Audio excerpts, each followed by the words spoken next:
Before we jump in, make sure you like the video, drop your thoughts in the comments, and subscribe to Gridiron Whispers for more NFL insider breakdowns you won't hear anywhere else. Sunday was supposed to be a proving moment. Instead, it turned into a pressure cooker. Shedeur Sanders walked off the field after the Bears game with 3 interceptions on the stat sheet, cameras following his every move, and the entire football world waiting to see what he would do next. For most young quarterbacks, that kind of night leads to silence, vague answers, or the classic, "we'll watch the tape" response. But this time, something was different, because Shedeur didn't just take the heat, he aimed it back. For weeks, fans and analysts had been hyping the matchup. A young quarterback with confidence, arm talent, and swagger going up against a defense known for disguises, pressure, and forcing mistakes. On paper, it looked like a challenge. On the field, it looked like confusion. From the first drive, something felt off. Routes didn't sync. Timing was late. Reads looked rushed. And the Bears took full advantage. The first interception came on a forced throw into a tight window, the kind that works in practice but gets punished on Sundays. The second came after pressure collapsed the pocket before routes fully developed. The third, a desperation heave late in the game when momentum was already gone. By the final whistle, the narrative was set. 3 interceptions. Tough loss. Questions everywhere. But here's the thing most box score watchers missed. This wasn't just about execution. This was about structure. In the days after the game, Shedeur finally spoke, and while he never pointed fingers outright, the message was clear. The game plan didn't put him in position to succeed, and for a quarterback who has been praised for preparation and football IQ, that matters. According to people close to the situation, the original plan was supposed to lean on quick reads, rhythm throws, and spacing concepts designed to neutralize pressure. Instead, what showed up on Sunday looked like long developing routes against a defense built to disrupt timing. That's a dangerous combo. When asked about the interceptions, Shedeur owned his mistakes. He didn't dodge accountability. But then he added something that caught attention across the league. He talked about understanding looks before routes break and needing answers earlier in the down. That's quarterback language for one thing. The scheme wasn't helping. And when you say that publicly, even subtly, people notice. Head coach Kevin Stefanski has built his reputation as an offensive mind, a play caller who adapts to his personnel. But Sunday raised a question fans have been whispering for a while. Is the system adjusting to the quarterback, or is the quarterback being forced to fit the system? Because against the Bears, it looked like the latter. Defensive coordinators study tendencies. They know when routes take time. They know when protection slides leave gaps. And Chicago dialed up pressure at the exact moments when the offense needed simplicity. Shedeur was getting hit as he released. Receivers were breaking late. And instead of easy completions to build confidence, the offense kept asking for precision under chaos. That's not sustainable for any quarterback, let alone one still proving himself at the NFL level. The most telling moment didn't even come during the game. It came after. When asked about adjustments, Shedeur mentioned communication and clarity. He talked about being on the same page, and in this league, those words carry weight. Because when a quarterback feels protected by the game plan, mistakes shrink. When he feels exposed, they multiply. This wasn't a meltdown. This was frustration. And as we move forward, the bigger question isn't whether Shedeur can bounce back.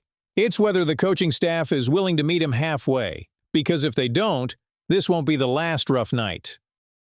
Now here's where things get interesting, because once you turn on the film, the conversation changes. On the surface, 3 interceptions look ugly, but tape doesn't lie, and the All-22 reveals a story that stats can't tell on their own. On multiple plays, the Bears showed one look pre-snap and rotated late, baiting throws that relied on timing the offense never established. That's coaching chess. And Chicago won those early rounds. On Shedeur's first interception, the route concept asked the receiver to clear space vertically while another broke underneath.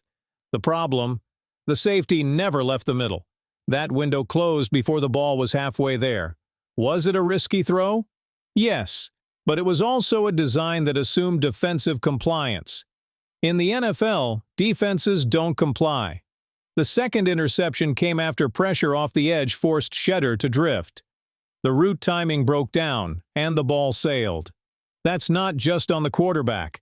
That's protection, route depth, and play call alignment all colliding in the worst way. And the third? That was endgame chaos. The offense was chasing points, the defense knew it, and the Bears pinned their ears back. But here's the key detail. There were very few quick game answers. Screens were limited, hot routes were inconsistent, checkdowns weren't built into progression reads early enough. That's not accidental. When quarterbacks talk about needing answers, they're talking about options, built-in escapes, designed relief valves. And against the Bears, those were rare. Shedeur thrives when he can diagnose, adjust, and deliver on rhythm. That's been his calling card. When you slow that down, you take away his advantage. Multiple former quarterbacks watching the tape pointed out the same thing. The offense didn't change after the first interception, or the second. The structure stayed rigid, even as the defense adjusted. That's when frustration grows, and it explains why Shedeur's post-game tone felt different. Not angry, not defensive, just direct. In the NFL, silence is political. Speaking up, even carefully, is a signal.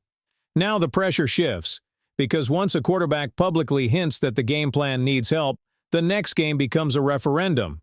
If the offense looks the same, people will talk. If it changes and improves, the story flips fast. And let's be clear, this isn't about disrespect. Stefanski has earned credibility in this league, but football is about fit. And right now, the fit looks strained. Fans love blaming quarterbacks. It's easy, but organizations that last know when to look deeper. The Bears exposed something. Not Shedeur's arm, not his confidence. They exposed a lack of adaptability. And the league is watching. And Shedeur felt that. That's why his comments hit different. He wasn't ranting. He was clarifying the record. He was making sure the league knew one thing. He wasn't playing backyard football out there. That's important for reputation. It's important for contracts. It's important for the future. Because here's the truth nobody wants to say out loud. Quarterbacks get labeled fast in this league. One bad stretch, you're reckless. 2 bad games, you're inconsistent. 3, you're replaceable. Shedeur knows that. So when he emphasized preparation, film work, and execution, he was protecting his brand as much as his pride. He was saying, I do the work, I follow instructions. If things break down, let's talk about why. And that's not diva behavior. That's leadership. Now let's talk locker room dynamics, because this is where things really matter. Teammates don't need perfection. They need honesty. And insiders are already saying players weren't shocked by Shedeur's comments. That tells you everything. If the locker room had felt he was freelancing, forcing hero throws, or ignoring coaching, this would have caused tension. Instead, it landed like confirmation. Offensive linemen know when protections are shaky. Receivers know when route concepts are predictable. Running backs know when play action is getting sniffed out early. Football is a shared responsibility, and Chicago exposed every crack. That's why the biggest pressure now isn't on Shedeur. It's on the coaching staff. Because if this same structure shows up next week, if the same condensed route trees appear, if the same lack of hot reads remains, then this stops being about one bad night and becomes a trend. And trends get coaches fired. The NFL doesn't wait patiently anymore. Owners watch tape too. Front offices track development curves. They know when a quarterback regresses because of scheme versus skill. Shedeur is still young, still athletic, still accurate when given space, still calm under pressure when protection holds. Those traits don't disappear overnight. But confidence? Confidence erodes fast when a player feels exposed instead of supported. That's the line Stefanski is dancing on right now. Adapt or fracture trust. Because once a quarterback stops believing the call sheet has his back, things unravel quickly. Hesitation creeps in. Footwork tightens. Decision-making slows. That's how careers stall. And Shedeur's comments, they were a warning shot, not a rebellion. He's saying, I'm here. I'm locked in. But meet me halfway. Now here's the wild part. This moment could actually save his season. Sometimes adversity forces growth, forces simplification, forces coaches to strip things down to what actually works. Quick reads, spread concepts, defined answers. If Stefanski responds the right way, this becomes a turning point. If he doesn't, then every interception from here on out will feel heavier. Every loss louder. Every press conference tighter. The league is watching. Defensive coordinators are watching too. They smell blood when they see stubborn systems. But so are scouts.